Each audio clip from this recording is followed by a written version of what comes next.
ನಮಸ್ತೆ ರಜನಿ ಅಡುಗೆ ಚಾನಲ್ಗೆ ಸ್ವಾಗತ। ಇವತ್ತು ನಾವು ಟೇಸ್ಟಿಯಾಗಿರುವಂಥ ಕಾಯಿ ಒಬ್ಬಟ್ಟನ್ನ ಮನೆಯಲ್ಲೇ ಯಾವ ರೀತಿ ಮಾಡೋದು ಅನ್ನೋದನ್ನು ನಾನು ಈ ವಿಡಿಯೋದಲ್ಲಿ ತೋರಿಸ್ತಾ ಇದ್ದೀನಿ।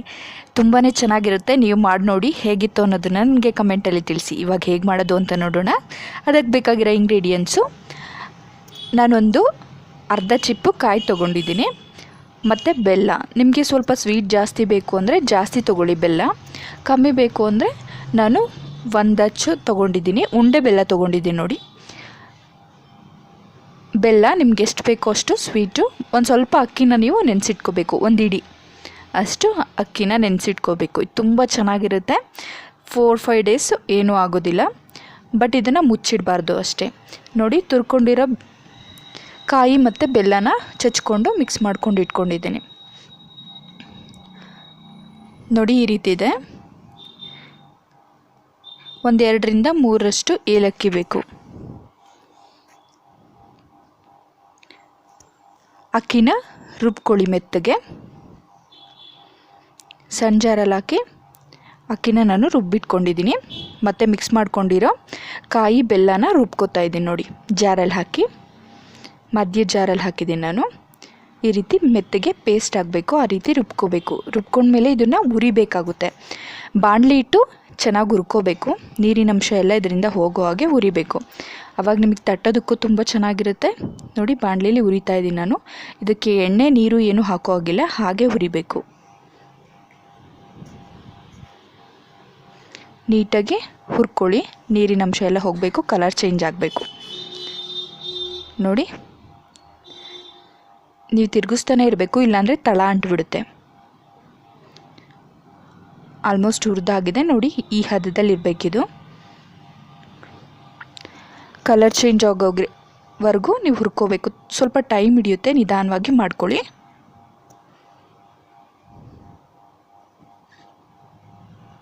ನೋಡಿ, ಕೈಗೆ ಅಂಟುತ್ತಾ ಇಲ್ಲ ಜಾಸ್ತಿ। ಒಂದು ಸ್ವಲ್ಪ ನೀರು ತೊಗೊಂಡಿದ್ದೀನಿ ನಾನು, ಒಂದು ಬಟ್ಲಷ್ಟು ನೀರು ತೊಗೊಂಡು ಅರಿಶಿನ ಪುಡಿ ಹಾಕ್ತಿದ್ದೀನಿ ನೋಡಿ। ಮೈದಾ ಹಿಟ್ಟು ಹಾಕಿದ್ದೀನಿ, ಎಣ್ಣೆ ಹಾಕ್ಕೊಳ್ಳಿ। ಮೈದಾ ಹಿಟ್ಟನ್ನ ನಾವು ಚಪಾತಿ ಕಲಿಸ್ತೀವಲ್ಲ, ಆ ಹದದಲ್ಲಿ ಕಲಿಸೋ ಹಾಗಿಲ್ಲ, ತೆಳ್ಳಗೆ ಕಲಿಸ್ಬೇಕು। ಇದಕ್ಕೆ ನಿಮಗೆ ಸ್ವಲ್ಪ ಎಣ್ಣೆ ಜಾಸ್ತಿ ಹಿಡಿಯುತ್ತೆ, ತೆಳುವಾಗಿ ಕಲಿಸ್ಕೋಬೇಕು। ಅರಿಶಿನ ಪುಡಿ ಸ್ವಲ್ಪ ಹಾಕ್ಕೊಂಡು ಸ್ವಲ್ಪ ನೀರು ಹಾಕಿ, ನೀರನ್ನು ಸ್ವಲ್ಪ ಸ್ವಲ್ಪ ಹಾಕ್ಕೊಂಡೋಗಿ, ತುಂಬಾ ತೆಳ್ಳಗೆ ಆಗಬಾರ್ದು ನೋಡಿ, ತೆಳುವಾಗಿದೆ। ಇದಕ್ಕೆ ನೀವು ಎಣ್ಣೆನ ಹಾಕಿ ನೀರು ಹಾಕೋದಕ್ಕೆ ಹೋಗ್ಬೇಡಿ, ಎಣ್ಣೆ ಹಾಕಿ ನೋಡಿ, ಈ ಹದದಲ್ಲಿರಬೇಕು। ಎಣ್ಣೆ ಹಾಕಿ ಕಲಿಸ್ಕೊಂಡ್ಮೇಲೆ ಸ್ವಲ್ಪ ಹೊತ್ತು ನೀವು ಅದನ್ನು ಹಾಗೆ ಇಟ್ಬಿಡಿ। ಮತ್ತು ನಾನು ಹುರ್ಕೊಂಡಿರೋ ಅಂಥ ಕಾಯಿ ಬೆಲ್ಲ ಇಲ್ಲಿದೆ ನೋಡಿ, ಕಾಯಿ ಬೆಲ್ಲ, ಅಕ್ಕಿ। ಈಗ ಯಾವ ರೀತಿ ಮಾಡೋದು ಅಂತ ನೋಡೋಣ।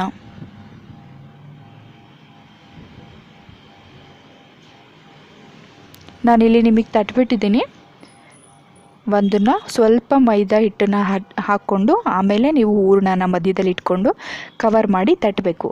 ನಾನೊಂದನ್ನು ತಟ್ಟಿಬಿಟ್ಟಿದ್ದೀನಿ, ವಿಡಿಯೋ ಕಂಟಿನ್ಯೂ ಆಗಿಲ್ಲ, ಆಫ್ ಆಗಿದೆ। ಸೊ ನಾನಿವಾಗ ಎರಡನೇದನ್ನು ತೋರಿಸ್ತಿದ್ದೀನಿ ನಿಮಗೆ। ಫಸ್ಟ್ ಕೈಯಲ್ಲಿ ಅಗಲ ಮಾಡ್ಕೊಳ್ಳಿ ಮೈದಾ ಹಿಟ್ಟನ್ನ, ನಿಮಗೆ ಎಣ್ಣೆ ಸ್ವಲ್ಪ ಜಾಸ್ತಿ ಹಿಡಿಯುತ್ತೆ ನೋಡಿ, ಕೈಗೆ ಅಂಟಬಾರ್ದು ಅಂದರೆ ಸ್ವಲ್ಪ ಎಣ್ಣೆ ಹಚ್ಕೊಂಡು ಅದನ್ನು ಅಗಲ ಮಾಡ್ಕೊಳ್ಳಿ। ಉಂಡೆನ ತಗೊಂಡು ಹೂರಣನ, ಕಾಯಿ ಒಬ್ಬಟ್ಟು ತುಂಬಾ ಟೇಸ್ಟಿಯಾಗಿರುತ್ತೆ, ತುಂಬ ಚೆನ್ನಾಗಿರುತ್ತೆ। ಈ ರೀತಿ ಮಧ್ಯದಲ್ಲಿಟ್ಟು ಕವರ್ ಮಾಡ್ಕೊಳ್ಳಿ, ಎಣ್ಣೆ ಹಾಕಿ ಪ್ರೆಸ್ ಮಾಡ್ಕೊಂಡು ಹೋಗಿ। ಕವರಲ್ಲಿ ಮೇಲ್ ಮಾಡೋದ್ರಿಂದ ನಿಮಗೆ ಸುಲಭವಾಗಿ ಕೈಗೆ ಬರುತ್ತೆ, ಹಾಕೋದಕ್ಕೂ ಸಹ ಈಸಿಯಾಗಿರುತ್ತೆ। ಈ ರೀತಿ ಎಲ್ಲ ಕಡೆ ಈವನ್ ಆಗಿ ಸ್ಪ್ರೆಡ್ ಆಗೋಗೆ ಒತ್ಕೊಳ್ಳಿ, ತಟ್ಕೊಂಡು ಆಮೇಲೆ ಹಂಚಿನ ಮೇಲೆ ಸುಟ್ಕೋಬೇಕಾಗುತ್ತೆ। ಮೈದಾ ಹಿಟ್ಟನ್ನು ಹದವಾಗಿ ಕಲಿಸ್ಕೊಳ್ಳಿ, ತುಂಬ ಚಪಾತಿ ಹಿಟ್ಟಾಗಿ ಗಟ್ಟಿಯಾಗಿ ಕಲಿಸ್ಬಾರ್ದು, ತೆಳ್ಳಗೆ ಕಲಿಸ್ಕೋಬೇಕು ನೋಡಿ। ತಟ್ಟಾಗಿದೆ, ಇದನ್ನು ಒಂದು ತವ ಇಟ್ಟಿದ್ದೀನಿ, ತವ ಮೇಲೆ ಹಾಕ್ತಿದ್ದೀನಿ। ನಿಮಗೆ ಹಾಕೋದಕ್ಕೆ ಬರಲಿಲ್ಲ ಅಂದರೆ ಕವರ್ ಸಮೇತ ಹಾಕ್ಬಿಟ್ಟು ಕವರ್ನ ನಿಧಾನಕ್ಕೆ ತೆಗೆದುಬಿಡಿ, ಇಲ್ಲ ಅಂದರೆ ಅದು ನಿಧಾನಕ್ಕೆ ಕೈಗೆ ತೊಗೊಂಡು ಕೈ ಮೇಲಿಂದನೂ ಹಾಕ್ಬೋದು ನೀವು। ಇನ್ನೊಂದು ನಾನು ಸುಟ್ಟು ತೋರಿಸ್ತೀನಿ, ಎಣ್ಣೆ ಅಥವಾ ತುಪ್ಪನ ಹಾಕಿ ಫ್ರೈ ಮಾಡ್ಕೊಳ್ಳಿ. ಸ್ವಲ್ಪ ಹೊತ್ತು ಬಿಡಿ, ಒಂದು ನಿಮಿಷ. ತವ ಬಿಸಿಯಾಗಿದ್ದರೆ ಬೇಗ ಸುಟ್ಬಿಡುತ್ತೆ. ಇದು ತುಂಬಾ ಸುಡಬೇಕು ಅಂತಿಲ್ಲ, ಕಲರ್ ಚೇಂಜ್ ಆದರೆ ಸಾಕು. ನೋಡಿ, ಲೈಟಾಗಿ. ಜಾಸ್ತಿ ಹೊತ್ತು ಬಿಟ್ಬಿಟ್ರೆ ಸೀದೋಗ್ಬಿಡುತ್ತೆ, ಚೆನ್ನಾಗಿರಲ್ಲ. ನೋಡಿ ಆಗಿದೆ. ಬಿಸಿ ತುಪ್ಪದ ಜೊತೆ ತುಂಬಾ ಚೆನ್ನಾಗಿರುತ್ತೆ. ನೀವು ಮಾಡಿ ಯಾವ ರೀತಿ ಟೇಸ್ಟ್ ಆಗಿತ್ತು ಅನ್ನೋದನ್ನು ನನಗೆ ತಿಳಿಸಿ ಕಮೆಂಟಲ್ಲಿ. ನನ್ನ ವೀಡಿಯೋಸ್ ನಿಮ್ಗೆ ಇಷ್ಟ ಆದರೆ ಲೈಕ್ ಮಾಡಿ, ಶೇರ್ ಮಾಡಿ, ನನ್ನ ಚಾನಲ್ನ ಸಬ್ಸ್ಕ್ರೈಬ್ ಮಾಡಿ. ಇನ್ನೊಂದನ್ನು ಹಾಕ್ತಿದ್ದೀನಿ, ನಾನು ಕೈ ಮೇಲೆ ತೊಗೊಂಡು ಹಾಕ್ತಾಯಿದ್ದೀನಿ ಇನ್ನೊಂದನ್ನು. ನೋಡಿ ಸುಟ್ಟಿದೆ. ಇದನ್ನು ಪ್ಲೇಟಿಗೆ ಹಾಕಿ ಸರ್ವ್ ಮಾಡಿ ನಾನು ನಿಮ್ಗೆ ತೋರಿಸ್ತಾ ಇದ್ದೀನಿ ಒಳಗಡೆ ಯಾವ ರೀತಿ ಇದೆ ಹೂರಣ ಅಂತ. ತುಂಬ ಚೆನ್ನಾಗಿರುತ್ತೆ. ಮಾಡಿ ಹೇಗಿತ್ತು ಅಂತ ತಿಳಿಸಿ. Thanks for watching. ನೆಕ್ಸ್ಟ್ ವಿಡಿಯೋದಲ್ಲಿ ಹೊಸ ರೆಸಿಪಿ ಜೊತೆ ಸಿಗ್ತೀನಿ. Thank you.